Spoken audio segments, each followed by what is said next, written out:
At 7 a.m. on September 24th, 5 homes and the offices of the Anti-War Committee in Minneapolis were raided, and there are also 2 homes in Chicago. These raids happened in a coordinated effort, including over 50 agents throughout all of the various locations. As Deb said, my apartment is one of the places that was raided. My roommate and I were pulled out of our rooms. We were, along with the house guests, we were forced to sit on our couch, not allowed movement within our own apartment. We were accompanied to the bathroom. Anything that we wanted to do, we were watched. They took away my phone. I had to argue to be able to make phone calls to my work and to my lawyer friend. They wouldn't tell us where else these raids were happening. But thanks to their own stupidity, the walkie-talkies, we could hear them checking in. Kelly House, blah, blah, blah. Sundin House, they are requesting a lawyer. So, you know, you're cut off. We were absolutely cut off. And it was, you know, hearing that helped me know and helped my roommate and I know that we weren't alone in this. They took, when all this was done, they had taken my phone, like I said, they took my computer, countless papers, notebooks, sign-in sheets from events, papers that I had, Fight Back newspaper. They took a whole stack because one is not enough, apparently. They took a scarf that I had gotten from an Arab restaurant in town. Obviously very terrorist there. In other homes, they took things like children's pictures. They took pictures of Martin Luther King.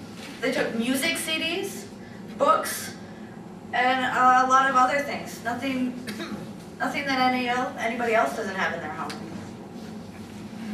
By Monday, September 24th, there were a total of 14 subpoenas issued. These happened in Michigan, Chicago, and Minneapolis.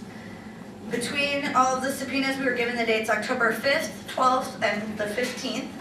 The first date was only 11 days after our homes had been raided. We all pled the 5th via letter asserting our right to free association and free speech. Our right to dissent against the government that was now repressing us.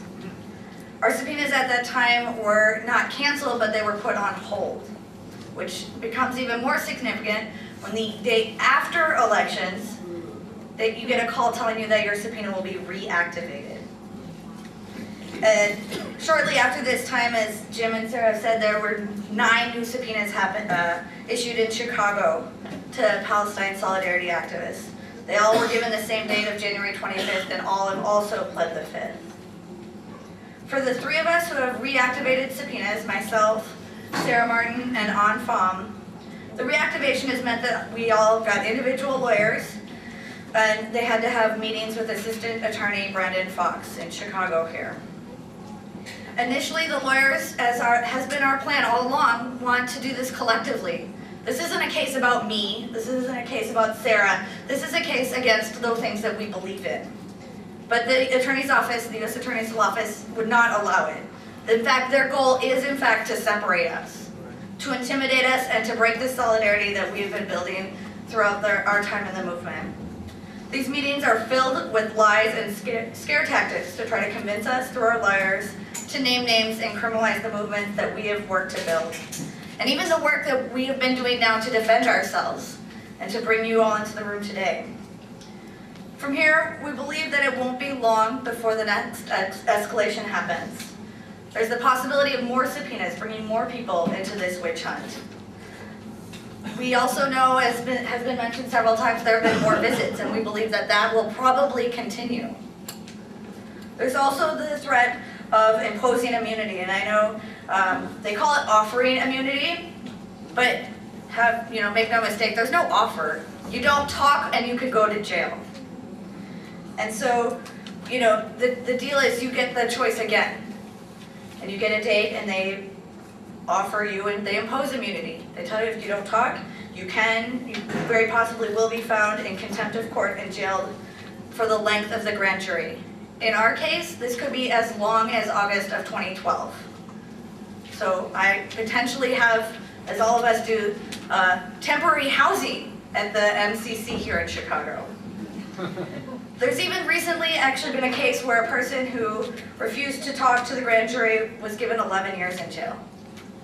It's not very likely, but that's in the realm of possibilities that we're looking at. Lastly, as has been mentioned, there will probably be indictments. meaning federal charges. It's clear that there will be multiple indictments, so more than one, could be as many as 23 or more. I mean, we just don't know.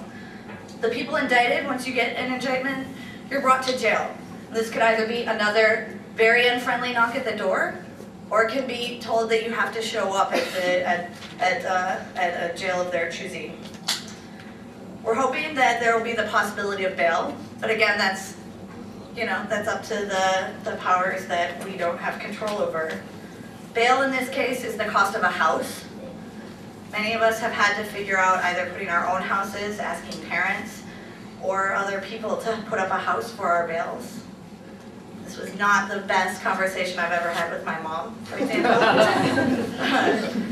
Recently divorced, was like, I fought for this house and now it's going to the government, potentially. And once we go through that process, which sounds like super fun, doesn't it? Then we could be waiting for years before we go to trial. Or it could happen right away. I mean, it's hard to tell. This is the situation that we sit in right now. I know this is not a very bright picture. The three of us, however, have stood strong amongst this. And the thing that's made that really easy is because of the amazing things that has been done to defend us, and the people who are here today, and the people who have joined our movement to defend the activists that are being targeted, including myself. In Egypt, this is another place where we can see amazing fights that have happened.